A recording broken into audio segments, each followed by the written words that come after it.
right, a good evening to you. Welcome to the Defining Moment. It's really nice to have you on this Wednesday evening. My name is Anthony Ndiema, and always a pleasure having you. Remember, you can engage, you can interact with us on our social media pages at Elevate TV Kenya, on Facebook, on Twitter, on Instagram as well. All right, so karibu sana. And on the Defining Moment, we speak to, people who have gone through things in their lives and they have powerful testimonies. Sometimes we bring guests who just get to speak to us. They have had a successful marriage, they have had great ministry, they have had their ups and downs, but they come to share and encourage us. So today we have imported some guests all the way from Texas in the US, Pastor Aro, all right, and we have Pastor Dina, and it's really an honor to have you. Welcome to Kenya. Yes, thank you. Yes, thank you. Karibu sana. Asante. Pastor Aro, Yes. hujambo? Hello. Say Yeah. si jambo. Jumbo. Hakuna Matata. Yes. I know that one. You know that one, Yes, right? I do. Rafiki. Rafiki, Yes, friend. Yes, Rafiki. Any other Swahili word you know? Not a whole lot. All right. So poa is just saying good. Good. Boy, yeah. Poa. That's an easy Way, one. way. Yeah. You, me. Yeah. Sorry? Yeah. Way. There's just a Wewe, few. yes, Wewe, Mimi. Yeah. All right, Yeah. great. You're doing well. Yeah. Karibu sana. Welcome to Kenya. It's good Asante. to have you. And thank you for making time to be here to engage with us. Oh, we're enjoying Kenya. All right. The traffic is a little bit. Oh, yes. It does remind me a little of Houston on rush hour. Mm. You might as well sit there for a couple hours, getting about 5 Wow. miles. So I understand. Right. It's getting better. Yeah. I hope probably sometime next year we'll be in a better place. Absolutely. Good. But Karibu sana. We also have Pastor Dina. Dina. That's it. It's good to have you. Thank you. Great. So we start with Pastor Aro. Yes. You have been doing ministry for a long time, but take us, just down Sure. memory line a bit about your family. Okay, about our family. Well, I started in ministry when I was 15 years old, Wow. got the call of the ministry, served in a church that was very willing to train up. And I went to my senior pastor. I was 15 years old and told him, I think I'm called into ministry. I keep hearing God tell me this. And he said, okay, let's find out. And so he gave me a few scriptures. I read them and I said, yeah, I think I'm called to ministry. He said, well, let's put you to work. So he let me, do simple things like do announcements and things of that nature. I spent the first 3 years of ministry being his water boy, basically, taking care of things.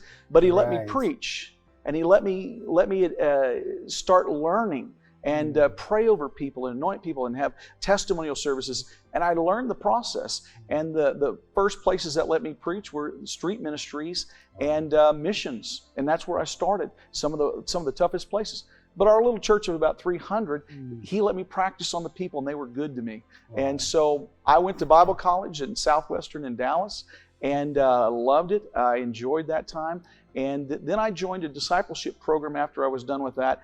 Went into the home church that she grew up in. Met her when she was 17 years old. She graduated when she was 17 from high school.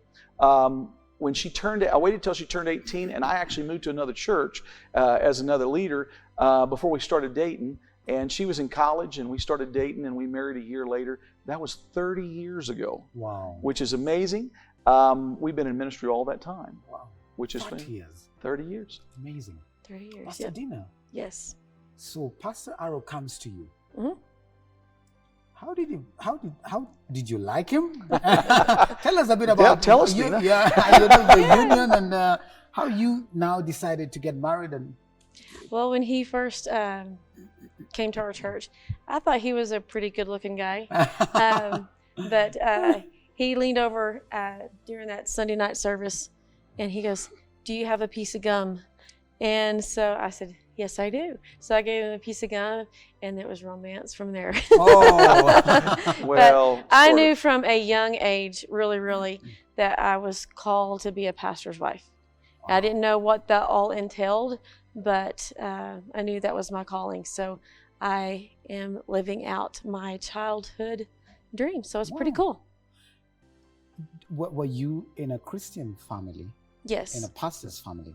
I was not in a pastor's family, but my parents, my mom and dad and grandparents were all really strong Christian people. I mean, Yes. Yes. I remember my grandparents waking me up in the middle of the night when I would spend the night with them praying, and they had that foundation of prayer. And my mom and dad also, they're strong believers. So Amazing.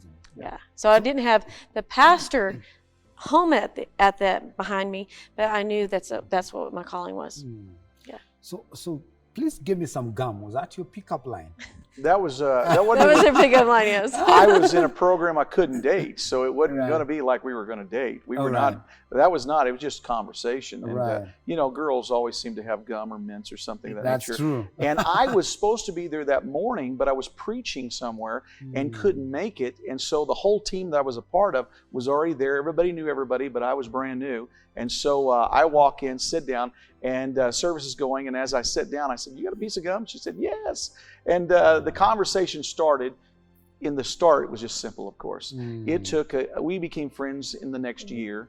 And then at the end, when I moved away from that church and became an associate pastor in another church, is when I asked her to start dating. Wow. And so that was kind of nice. She was already in college by that time. Right. And so we dated for about a year, got married. And now we have 3 grown children Wow. and three daughters that are grown, all out of college, everybody's done, and 3 son-in-laws. And we have 6 grandchildren. It's fantastic. It is fantastic.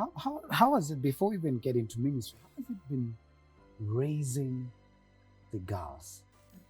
Raising 3 girls was fun. It was challenging, but they all had the heart of family, and none of them really gave us any problems like you hear parents having Well, I issues mean- with daughters and stuff.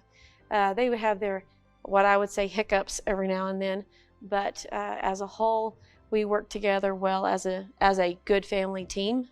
And when one needed help, the other one would come in and help very well, and Dad would come in and help also. So it was a good team effort with the girls. It was good. It was fun. Wow. And I can like say, I'm done. Well done. But grandkids Well done. make worth it. Right. Yes. Wow. Yeah. So in a home of 4 ladies, Oh, 1 man, and we had a dog. It was a girl, too. a girl as well. Yeah. So how is it? And just speak to, we're in a generation where pastors' kids, Are in you know, tough there's- shape. Yeah, and there's a notion that pastors' kids don't do well.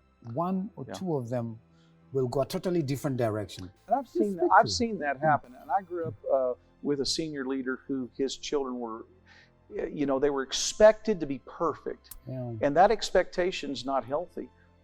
We raised our daughters as though we were, a plumber or in accounting. It didn't matter. They were going to be raised with biblical principles no matter what, and I was going to be very involved. Yes, 4 girls, mama and 3 girls in the house.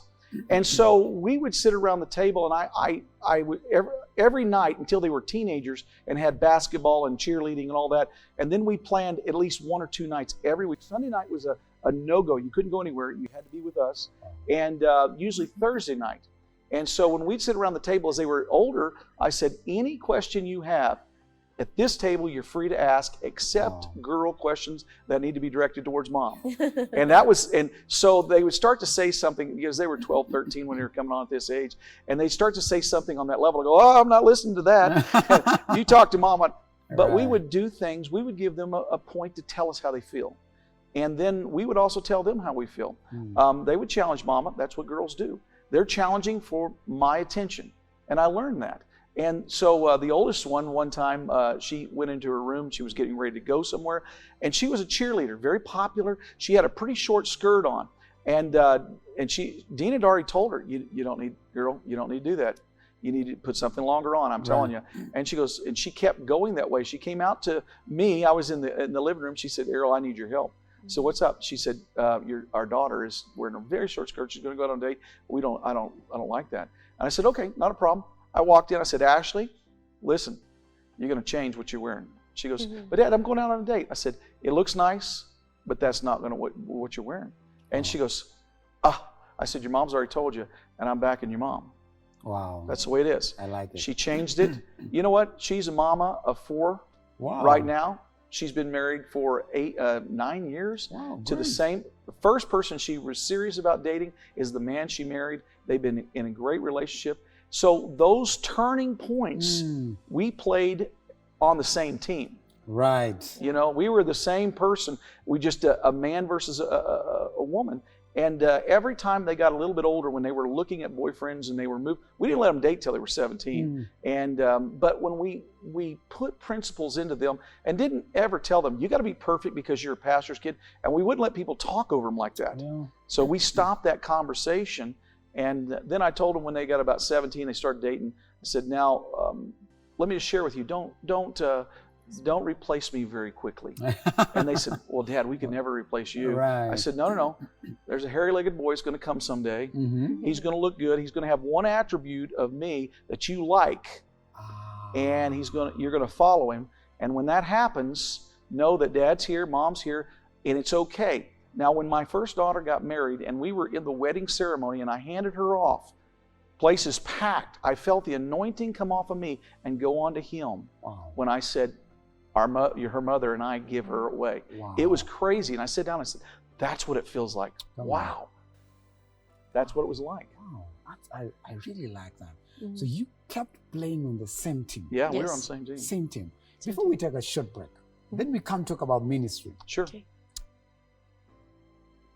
How did you manage to allow the 3 girls to trust you the entire period? That's a good question.